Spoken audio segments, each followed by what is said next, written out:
Aux États-Unis, alors que des affrontements ont éclaté entre la police de l'immigration et des manifestants dans la banlieue de Los Angeles vendredi soir, Donald Trump annonce le déploiement de 2000 soldats de la garde nationale, accusant les autorités locales d'inaction. Le ministre de la Défense, Pete Hegseth, a pour sa part brandi la menace d'un recours à l'armée régulière, basée non loin de Los Angeles. Les affrontements font suite à une vague de plus de 100 000 arrestations de personnes considérées comme sans-papiers par les autorités fédérales.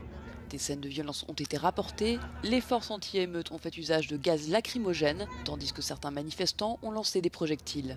La police a procédé à plusieurs interpellations.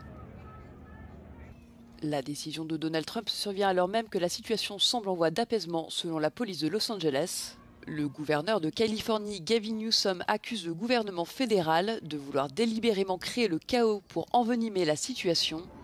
La maire de Los Angeles, Karen Bass, a quant à elle dénoncé une intervention injustifiée, estimant qu'elle ne fait que renforcer la peur au sein des communautés locales.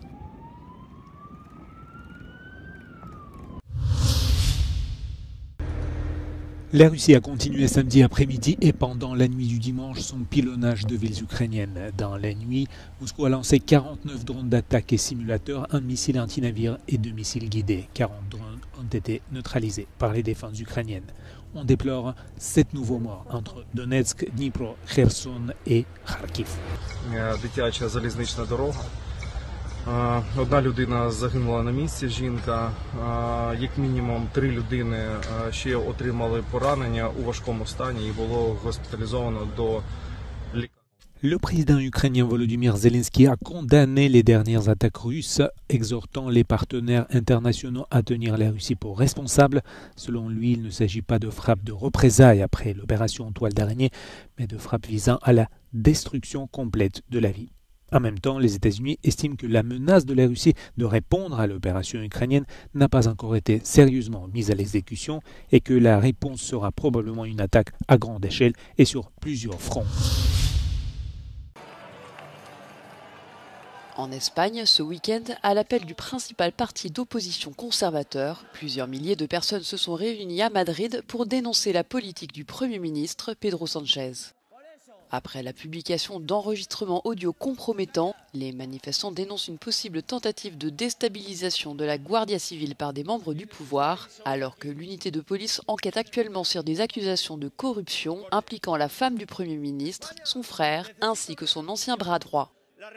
Y por eso le digo, ríndase a la democracia, convoque elecciones, las queremos ya, porque nadie le votó para hacer esto.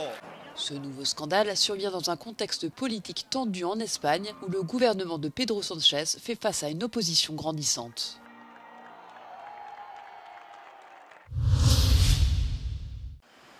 Lorsqu'on demande à la Belgique ce qui fait sa renommée, la réponse la plus fréquente est la bière. Le pays compte plus de 400 brasseries et produit plus de 1600 types de bière. Toutefois, au cours des 10 dernières années, la consommation de la boisson houblonnée a diminué.